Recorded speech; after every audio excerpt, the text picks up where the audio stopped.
Have you ever believed something so deeply that it felt unbreakable, only for one quiet sentence to shatter it completely?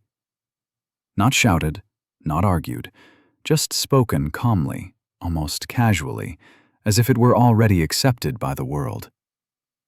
There is a belief that has followed the Philippines for decades, whispered in academic halls and luxury boardrooms alike, that real excellence must come from somewhere else. That true global education belongs to London, Boston, or Paris, never Manila.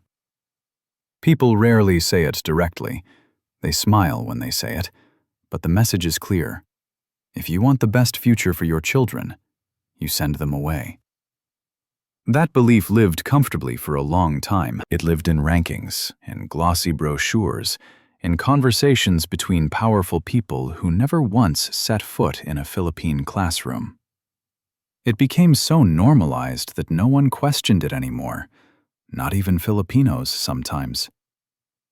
And then, one night, in a private dinner in Dubai, a man who had every reason to follow that belief chose to break it instead. The man was known across the Middle East as Sheikh Khalid Al Noor, a self-made billionaire whose investments spanned energy, logistics, and technology. His name carried weight. When he spoke, ministers listened. When he made a decision, markets adjusted. His children had grown up surrounded by privilege, raised between Geneva and London, educated in elite institutions where names mattered more than character. For years, everyone assumed the next step was obvious. Harvard for the eldest, Oxford for the second, MIT for the youngest. The world had already written their future. So when someone at the table casually asked him where his children would study next year, no one expected silence. But silence came first, long enough to make people uncomfortable. Then Sheikh Khalid looked up and said something that would later travel far beyond that room. "All my children will study in Manila. Not London, not Boston. Manila." Laughter followed at first. Polite laughter. The kind people use when they think something is a joke but are not brave enough to say it. Someone even leaned in and whispered that perhaps he meant a short exchange program, a cultural experience before real education began. Sheikh Khalid did not correct them immediately. He simply repeated himself. "Every single one of my children will study in the Philippines, starting this year." The room changed. Smiles froze. Someone gently warned him about standards. Another mentioned global rankings. A third, more direct, asked why he would risk his children's future like that. The question was not cruel, but it carried an assumption that had never been challenged. That the Philippines was a detour, not a destination. Sheikh Khalid listened without interrupting. Then he said something even stranger. He said that the world had taught his children how to compete, but it had failed to teach them how to live. He said that wealth had given them access, but not wisdom. And then he said the sentence that would later echo across social media and private conversations alike. "I want my children to learn from a people who know suffering, faith, humility, and joy all at once." That sentence did not come from theory. It came from experience. Because years earlier, long before the billions, long before the influence, Sheikh Khalid had been a desperate man searching for answers the world's most advanced systems had failed to give him. And the first crack in his certainty did not happen in a palace or a university. It happened in a hospital corridor, thousands of miles away from Manila, when hope was already running out. The story of why he chose the Philippines does not begin with success. It begins with loss, and with a quiet realization that everything he trusted might have been incomplete. Years before that dinner, before the wealth and recognition, Sheikh Khalid was simply Khalid, a young father watching his wife fade under the weight of an illness no specialist seemed able to explain. The best hospitals in Europe offered advanced machines, but no answers. In the United States, doctors spoke confidently but disagreed with one another.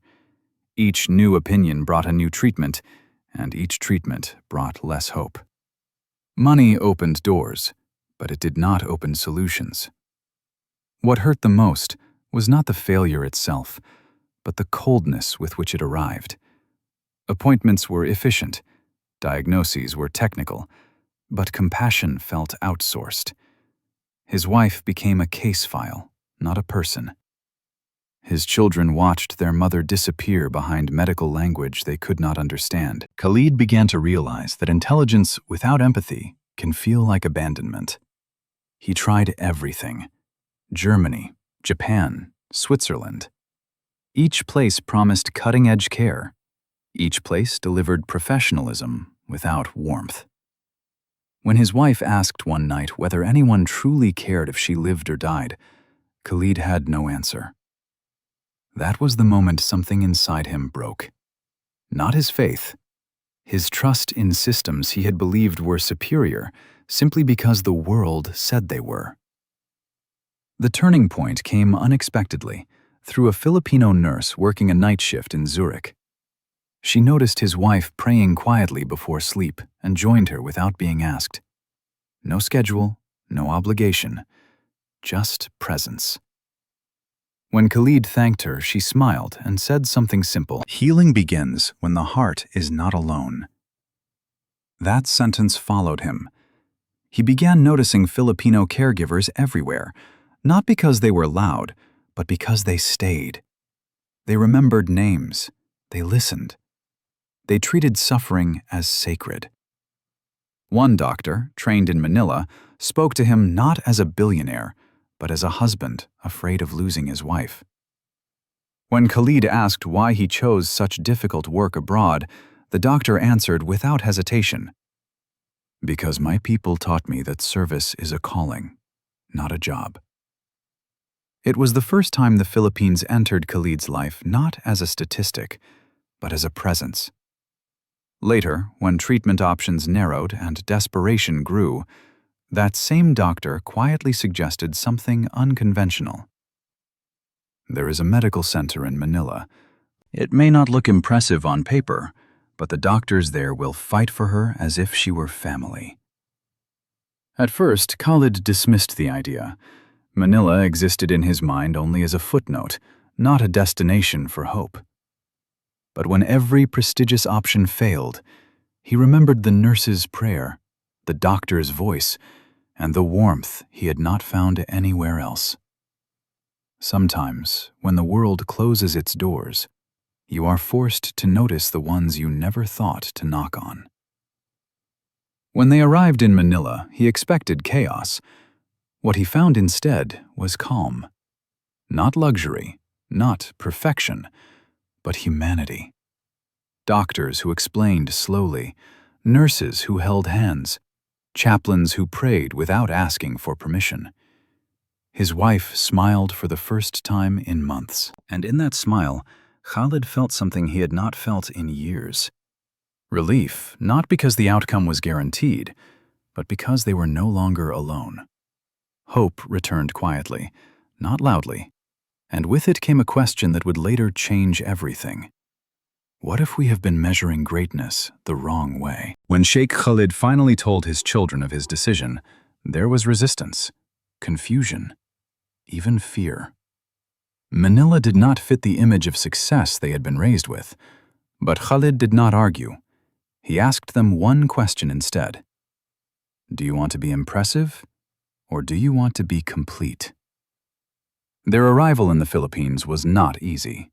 The humidity, the crowds, the simplicity of life. It stripped away their comfort quickly. But something else took its place. Connection. Professors who knew their names.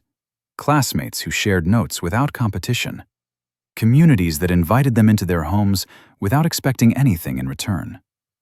They learned alongside students who studied not to dominate the world, but to serve it. Engineering students who dreamed of building for disaster zones.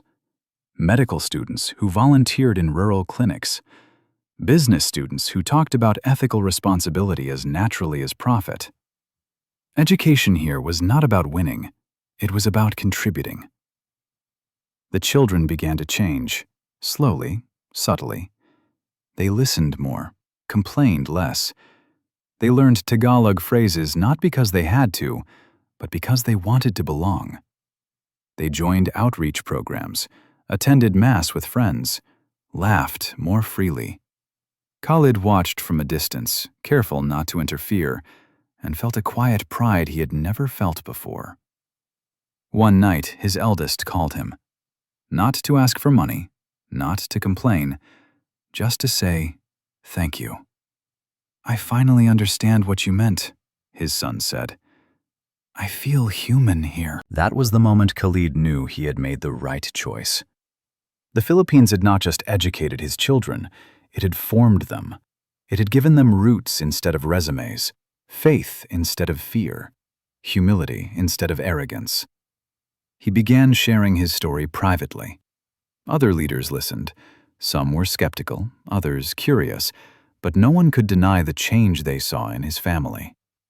When asked if he would ever send his children back to the West for education, Khalid smiled.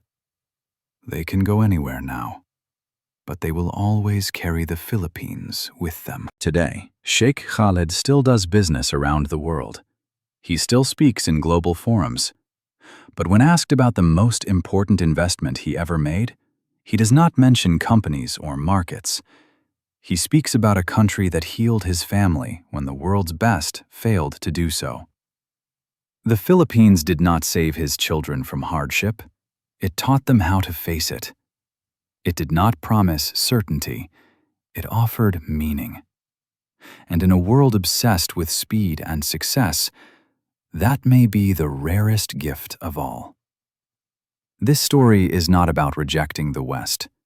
It is about recognizing that wisdom does not belong to one geography, that greatness can rise from humility, that faith, kindness, and resilience are forms of intelligence the world desperately needs. For Filipinos, this story is not a compliment from the outside.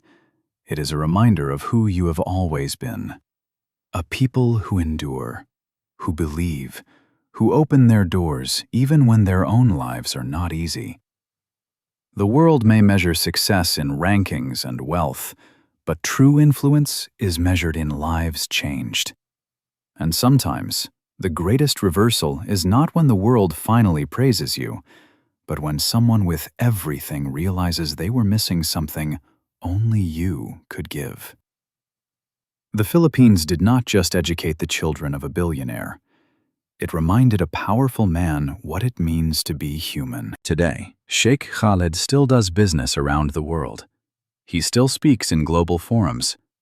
But when asked about the most important investment he ever made, he does not mention companies or markets. He speaks about a country that healed his family when the world's best failed to do so. The Philippines did not save his children from hardship. It taught them how to face it. It did not promise certainty.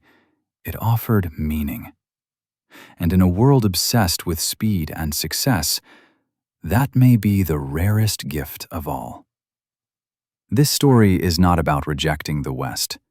It is about recognizing that wisdom does not belong to one geography, that greatness can rise from humility, that faith, kindness, and resilience are forms of intelligence the world desperately needs. For Filipinos, this story is not a compliment from the outside. It is a reminder of who you have always been. A people who endure, who believe, who open their doors even when their own lives are not easy. The world may measure success in rankings and wealth, but true influence is measured in lives changed. And sometimes, the greatest reversal is not when the world finally praises you, but when someone with everything realizes they were missing something only you could give. The Philippines did not just educate the children of a billionaire. It reminded a powerful man what it means to be human.